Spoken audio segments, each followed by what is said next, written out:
Welcome back. Good morning. Okay, so first of all, I am working on the first lecture video. It's done, but half of the audio is cut out, and that's kind of a bad thing, so working on what program to use. Just so you know, it should be up today. I will figure it out, and then I'll post this one up today, too. So then you'll have access to that. So welcome. We're talking about Chapter 2 today, as is customary. Let's begin with discussion 1. I want you to get into your groups of about 3 to 5, and I want you to discuss, where does a thought begin?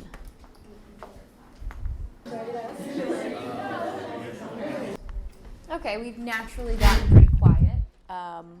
Who wants to take a stab at this? Who has an idea of where a thought begins? I think thought begins with a stimulus that then is translated into cognition. Gotcha. So what about the physical processes of that stimulus? I don't know. Are you talking about your, for instance, if you touch something hot, then all of the neurons are firing. Oh my God, that's hot. And then you're thinking to yourself, that's hot. Let me move my hand away with action potential and stuff like that. You got it. Yeah. Good thing to bring into the conversation. Great. Anybody else? Where does a thought begin? What about an original thought? I mean, just, something in your mind? Anyone? It's a pretty open-ended question, right? Who found this one a little difficult to talk about? Yeah. Well, there's no wrong answers, and nobody can really tell you you're right or wrong. So I'm telling you there's no wrong answers, but there are also no right answers, so they're technically all wrong and right answers. Anybody else? Let's do one more. Yeah, cool. I think an original thought, even though it's original, it still has an outside source to make you start thinking about it. Isaac Newton didn't just be oh, look, gravity. He something fell, and then he was oh, wait a minute. Mm-hmm. So you're still sensing something about an environment, right? There's still particles, there's still energy that's moving. Who has a basis in thermodynamics, anything? Physics? To keep in mind that matter and energy itself is never created or destroyed. Those are kind of the first principles, and they can be applied to anything, applied to this. You're never actually simulating the energy. It doesn't come from nowhere. It comes from something, but we use it in different ways. One could say that an original thought might pull in energy in a very specific way. Mm-hmm. I think it still comes down to stimulus. I mean, to get onto that thought process, something had to have, it could be it's a rainy day, you're feeling a little depressed, and that's the stimulus. So, so you sit there and you have introspective thoughts. Good point. We might not even know where the source of those thoughts might be. It might be unconscious, right? Right. But still something prompting us. Right. Cool. Good. I'm glad you guys are thinking about this. I see some blank, some scared even looking faces a little bit. Don't look scared. You're all fine. Okay.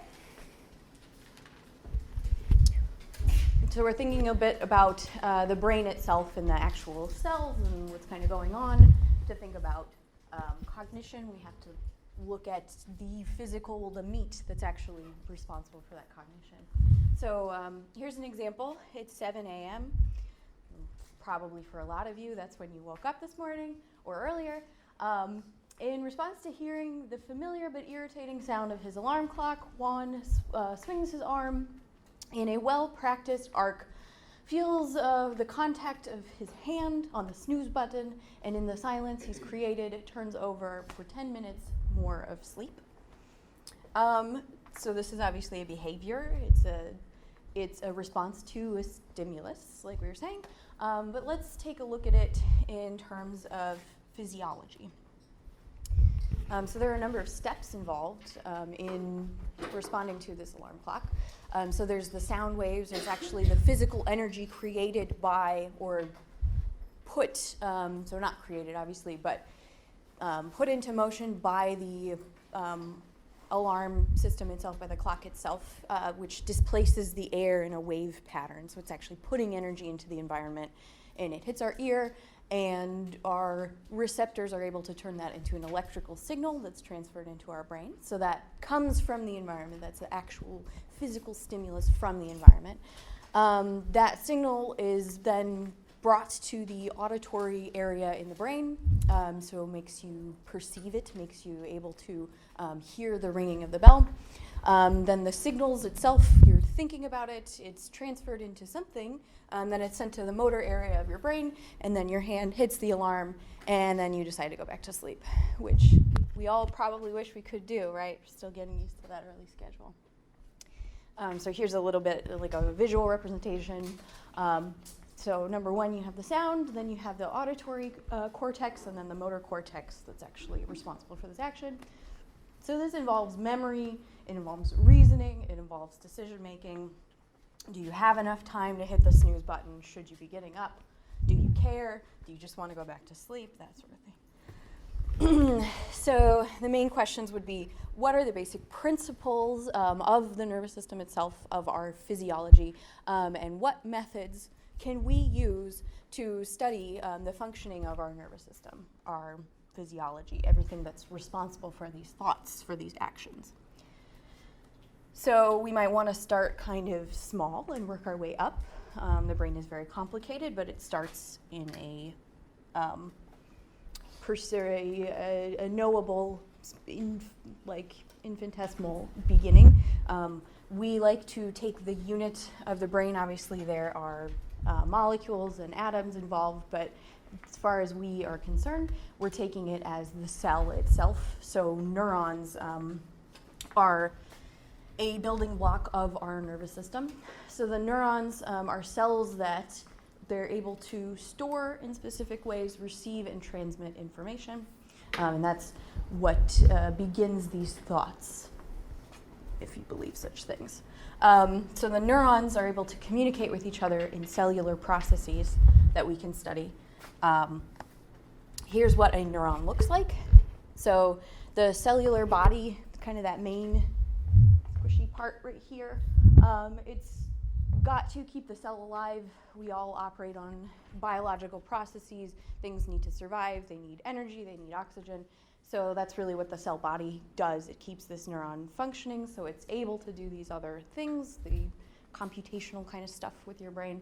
Then you have this axon, this long fiber part of the cellular body. It can be very long. It can stretch from your brain all the way to your toes to take in information from our environment into our central nervous system. So it transmits the electrical signal. So you're actually getting a firing of electrons. Electrons are what moves through circuits and creates electricity, powering your computers. It also has a big role in your thought, in powering your brain. And then you have dendrites, these little tree-like branches that come out of sort of the beginning of the cell body, and they receive the information from other neurons. So you can think of it as like the ability for energy to flow through, beginning at these dendrites that's coming from another neuron, so connected to the dendrites, connected to the cell body, through the axon, and then connected to other neurons. Lots and lots of connections. I think something like 7,000 connections between one neuron to other neurons, something around that ballpark.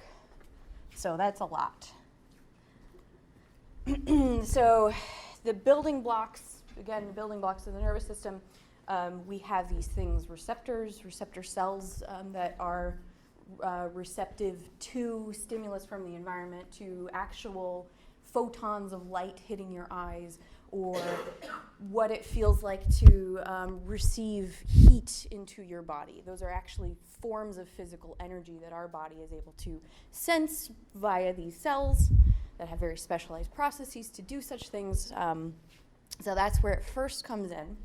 And then you transmit it along till it gets to your neurons, till it gets to your brain, and you can start to think about things and understand what's going on. So you're feeling your pain in your toe. You're not actually feeling your toe. Your brain is telling you about something that's happening in your toe. You might localize it to that area, but it's not happening there. It's all happening in your mind, which is interesting, right? It's maybe not something we immediately think of, but it's true. Just like, did we know, who knows, so about lenses. Has anybody learned about, our lenses, the physical ability of our eye to see things has to do with kind of angles. So you're not actually seeing things right side up. Your eyes, the ability of your lenses, we see things upside down, and our brain just knows about it enough to place them right side up. Isn't that kind of interesting? You're actually perceiving of everything upside down. Your brain just knows what to do with that, which I think is pretty cool. So to be able to transfer this, whatever you're receiving from the environment, so the photons of light or particles that you're smelling, etc., you need to be able to convert it into electrical energy, because that's how your brain deals with what it's understanding from the environment. So it's this process of transduction, and this is similar in generating energy anywhere, but your body has the ability to transduce energy, change it from some other form into an electrical signal that we can then use with our complicated brains to figure things out and think about them.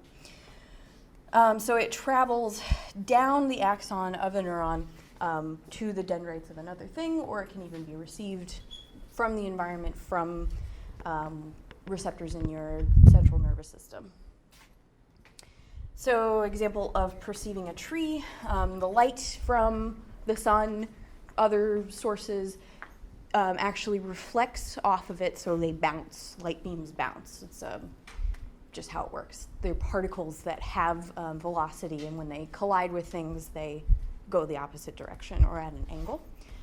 So it's interesting to think of, we're not seeing each other. I don't see any of you. I see the light that's hitting you and coming to my eyes. Kind of cool, right? You're never really seeing the object. You're seeing the light that's bouncing off of the object. And in fact, what a really interesting thing is that light has the ability to hit things at certain angles and bounce off at certain ways and be absorbed certain ways. The colors that you're seeing are actually the colors that are being rejected by whatever object. Like if you see green, it means that that object cannot absorb green light. So that's what's bouncing off of that object and coming to you. Kind of cool, right? Just like the upside down. See, we're learning, yay! Anyway, so you're seeing the light that is an energy that's hitting the tree, bouncing into your eyes, hits the receptors in your retina, and then a network of neurons tells you, okay, that the line that are in the back of your eye send the signal to your brain. They go into your optic nerve and then are transferred so that you're actually able to make sense of that electrical signal. So we kind of talked about, or people kind of know the idea of an action potential. An action potential is the potential of your neurons to transmit that electrical signal.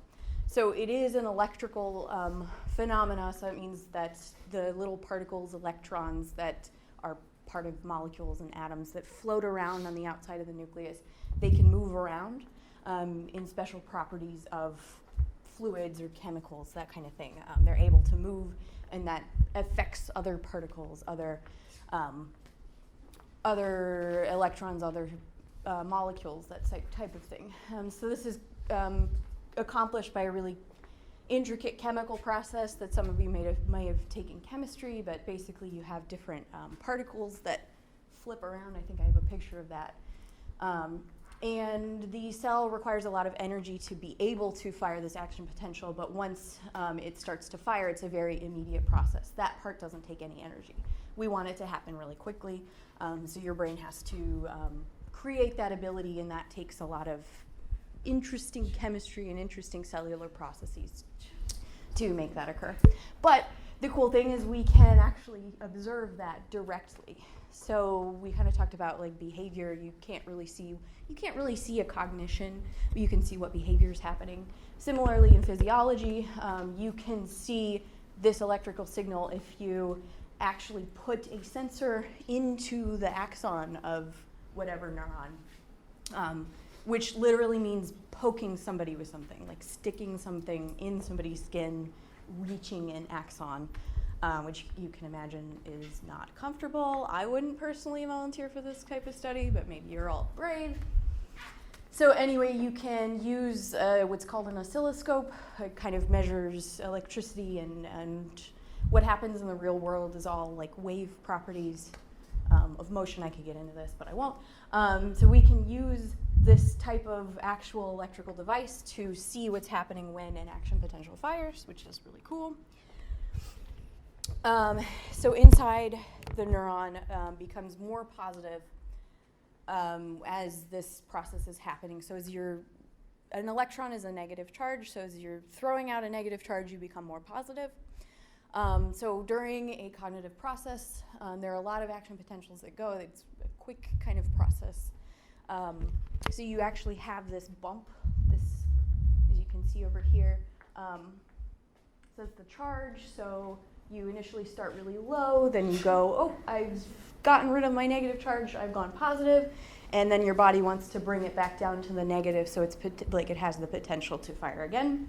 So that's what's happening on a smaller time scale, but then you can, when you're actually doing a study, you can see a lot of these happening at a time. So this is 1/10 of a second. You've got 1, 2, 3, 4, 5, 6, 7, 8, 9 action potentials being fired. And those will happen at different rates depending on what's going on. So the size of an action potential, that actual electrical signal, can be measured, but it's important to know that that's not going to change. You're never going to get a bigger action potential itself because it's just a chemical process. Your body especially doesn't want to, in these kind of really fine particles, this like little piece that's coming off of a cell, you don't want to overload that system with a lot of charge that can be damaging, and we don't want to damage our cells. So the rate of firing is really what's going on, not the intensity of the fire itself. So a low intensity of whatever stimulus, whatever information you're taking in, doesn't create a smaller action potential, it just creates less firing of action potentials from your neurons. Likewise, a high intensity creates a faster firing. So here's an example. If you have a low intensity of light from the environment, you're going to get less firing generally. There are types of cells that specify a little bit more, and they might want to see something at a specific level of light. We'll see with a cat eye in a little bit, but basically, so what would happen in your brain when you're seeing less light? You have less firing, same height, but less of them happening. A little bit more, a little bit more action potentials. You get it.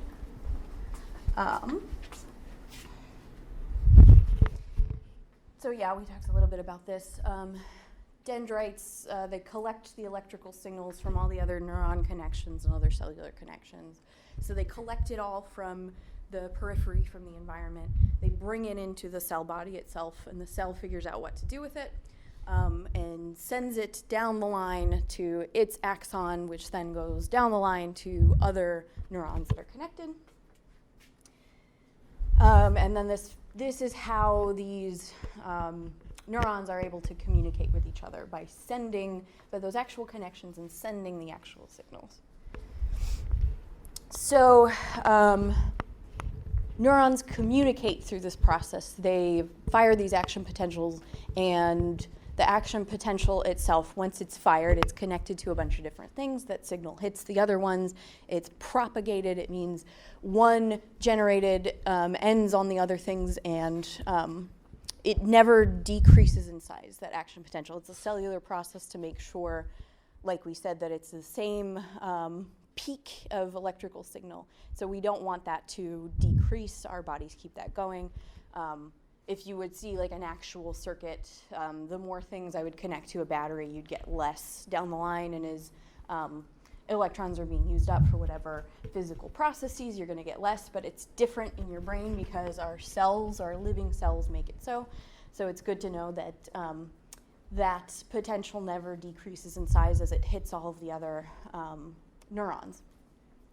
So it can travel over really long distances because of all of the connections. So it goes from one neuron down to thousands of neurons or whatever.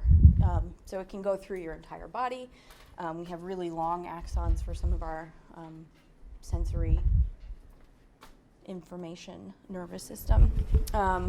Here's a little bit about the cellular process. I won't get too far into this, but it's so calcium and what's Na? Sodium.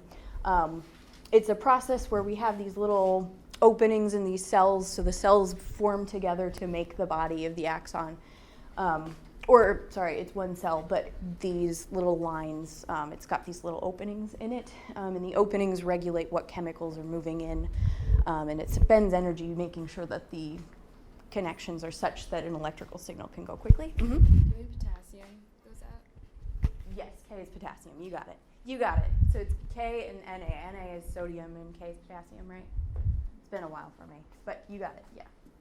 And this isn't too terribly important for you. It can get really complicated, this process. It's more for a biology class.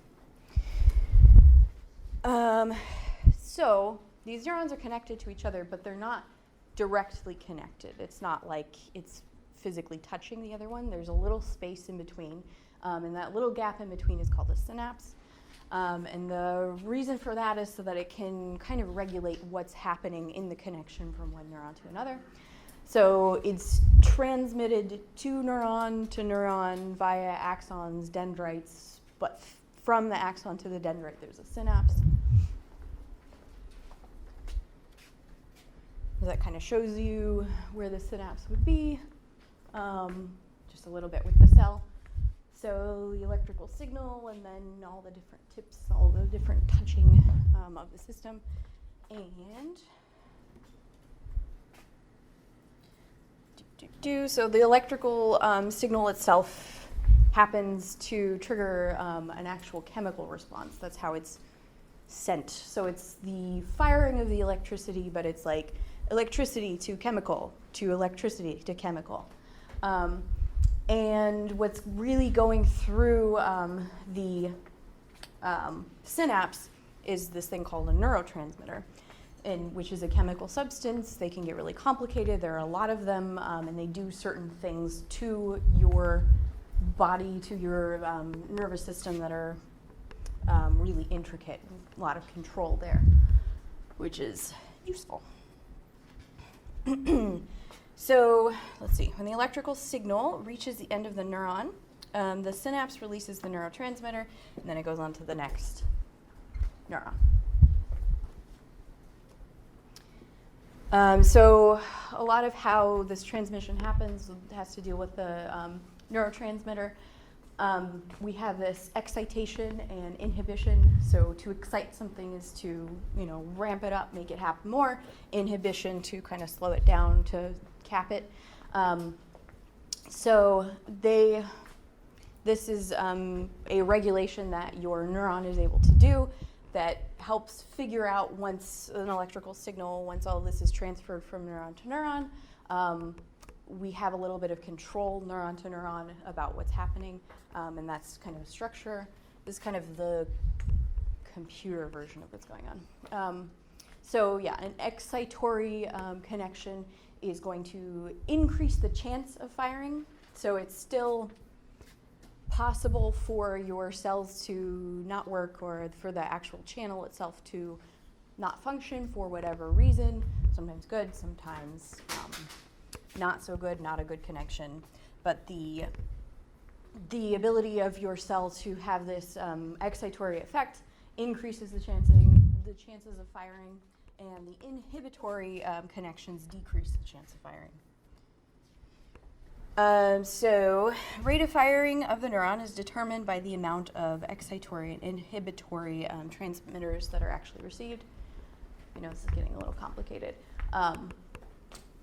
So what is actually flowing through the synapse will change what's going on kind of with the rest of the neurons. So you might have connections that are connected, but it is inhibited in most cases, or certain types of neurotransmitters might want it to connect and actually release the action potential, and some you might not. So it's about what's happening kind of in the connection that increases or decreases that firing, right, when you're sensing whatever information from the environment or your memory. And then this leads into how we process. So a neuron itself is a little cell, and it has the ability to transfer that electrical signal from one to another. But it's kind of important to know that your thoughts or whatever action is actually being simulated, it's not one neuron alone. It's actually what's happening when lots of them fire at a time. And a lot of them will fire randomly, but you're trying to get kind of enough of them firing a certain way to create whatever thing is going on. Think of it kind of like maybe dots on a page. Like old printers, they would have to put a bunch of dots to give you whatever image. Think about it like neurons firing create kind of a dot image. If you have less of them in an area, then it's whiter, it's less intense in that area. You're trying to not show the picture, not show the ink in that area, and a lot of them firing a lot of different dots make the image clearer. It's kind of that idea. Your neurons firing are giving you a clearer picture of what you should be doing. More or less changes the ability or the likelihood that you're going to act or perceive in a certain way. So it happens when the number of neurons synapses together form a neural circuit. They're groups of interconnected neurons that do similar things or have similar functions. They can be really highly specified. So of these circuits, a convergence is that the number of neurons send signals to a single neuron, so lots of them coming into one place. An interaction of excitation and inhibition at the synapses. So lots of different things are happening. One neuron is getting a lot of information from a lot of different places. Some is exciting what's going on, some is inhibiting what's going on. But there are a number of things that are doing something similar at any one point. So here's just a little bit about visually the excitation and then inhibition. You can think of these different connections from different neurons all coming in to one cell.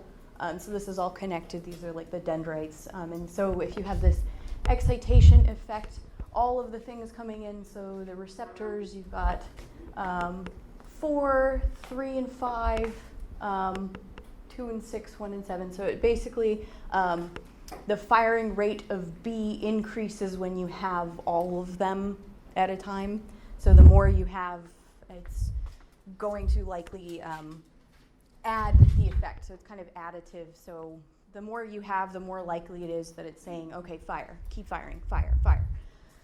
Whereas the other hand, if you have things feeding into that, those dendrites of that neuron that are inhibitory, the more you have, or so in this case we've got excitatory with 5, and then when we start to add the inhibitory, it becomes less likely. So if you've got the sum of all of these effects, we've got these inhibitory ones right here. It starts to decrease the chance of that actually firing.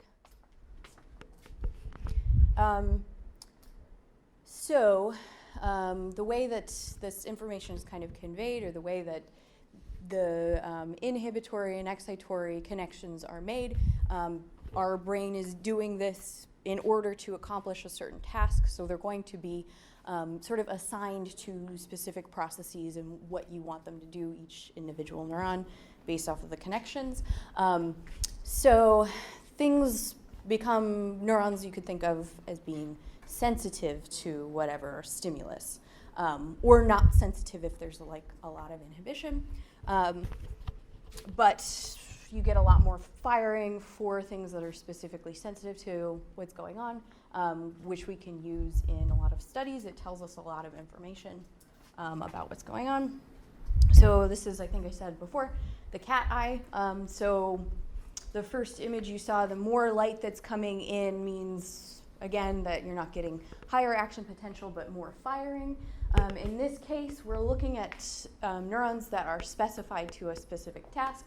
The beginning stage, the little tiny amount of light coming in, they have a lower firing rate, and then all of a sudden this intermediate process a huge firing rate, and then it slows down as it goes on. So where you might have expected smaller, getting bigger, getting bigger, getting bigger, instead you have it that this particular level of light is what we're looking for with this particular neuron. It wants to fire at that point so that those connections allow our brain to communicate useful information.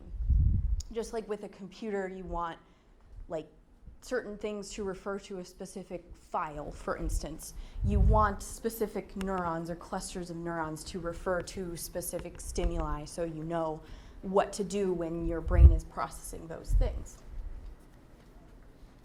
This is described in your book. Just little bits about neuroscience. It can get really complicated if anybody's ever been to a conference.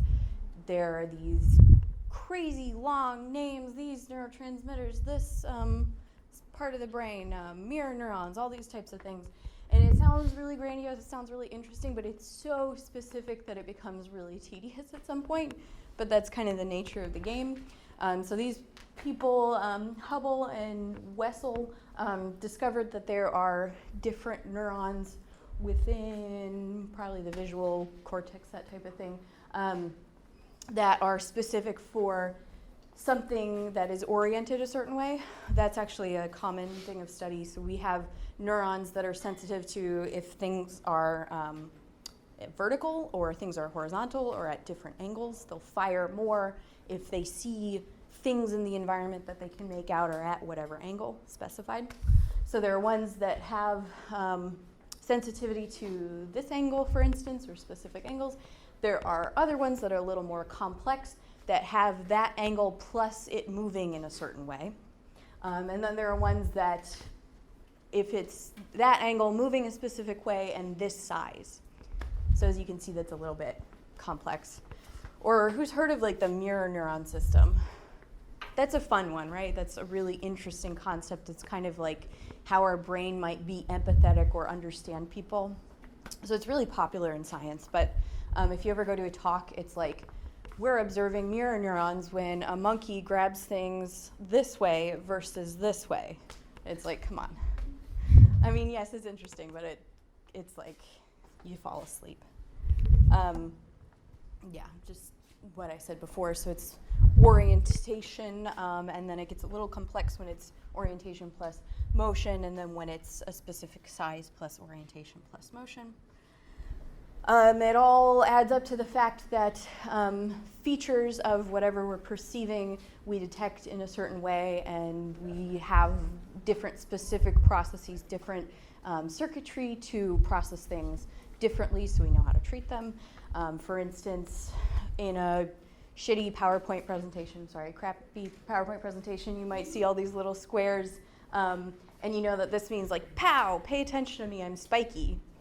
Or we know that this is a house, this is like a suburban type house, we know what to think about a house. It brings up this recollection, you know that there's a door, you know that there are windows, you basically know how to interact with that object, and then you would know this is a person, maybe this is my friend, I know that it's a person, but more specifically I know how to respond to my friend, I remember her name, all the stuff. I know how to treat this based off of what stimuli I have and how my neurons are set up to deal with that. So how is that representation actually working? You have the neurons responding to a specific face, for instance. The firing of neurons in whatever cortex must contain information that represents the face. So how do we actually represent that within that little circuitry? So what you'll see is a neural code, similar to computers. If you know a lot about computers, we'll get into that a little bit. So it's the pattern of firing, not just the individual neuron firing, even though you have individual neurons that do specific things. And then that code of information is sensory coding, tab. So it's a specific part of your brain that we've identified through neuroimaging studies called the fusiform gyrus. There's a lot of firing when it's dealing with faces. There'll be a little bit of random firing. One typical study in neuroimaging that they just use as an example is faces versus houses. You expect to have more firing, more activation in the fusiform gyrus for faces than houses. I had a project last semester where we were analyzing this data, faces and houses, and the person just happened to have a lot more activation with houses. So we theorized that this was a crazy carpenter that just had a lot more interest in houses and was very antisocial, and that's why the fusiform gyrus. Which is, you have to have fun, really. In your education, you have to try to have fun. It's how you stay interested. But here would be an example of specificity. So it would be as though you have neurons 1, 2, and 3. For Bill, neuron 1 is firing. For Samantha, neuron 2 is firing. And for Roger, neuron 3 is firing. So that would be that each specific neuron represents that stimuli. So if you would see, think about it as, say, lights on a table. If you see 1 pop up, you think it's Bill. 2 pop up, it's Samantha. 3 pop up, it's Roger. So that's a coding system. We know that this equals this equals that. And then we have this idea of grandmother cells, so specific neurons that respond to grandmother, not specifically your grandmother. Some would specifically respond to your grandmother because you're going to probably have more information of how you know her, things about her, but they would also fire for the images of grandmothers. If you look at this, your grandmothers are firing. You're listening to my voice saying grandmothers. Your grandmother neurons are firing. So your grandmother, or just the idea generally of grandmothers. The problem with this idea of grandmother cells, there are too many different faces to assign specific neurons to each one. That would be very confusing in our system. And again, the neurons are very small, and they might mess up. They might randomly, accidentally fire. They might not fire for whatever reason. So it would be difficult to just assign, my grandmother is this neuron, your grandmother is this neuron, the idea of grandmothers is this neuron. And although they would respond to that stimuli, they're going to respond to other grandmothers too. Like maybe they're going to fire more often if it's your grandmother, those specific neurons. But it's difficult. It would be very difficult for a brain to make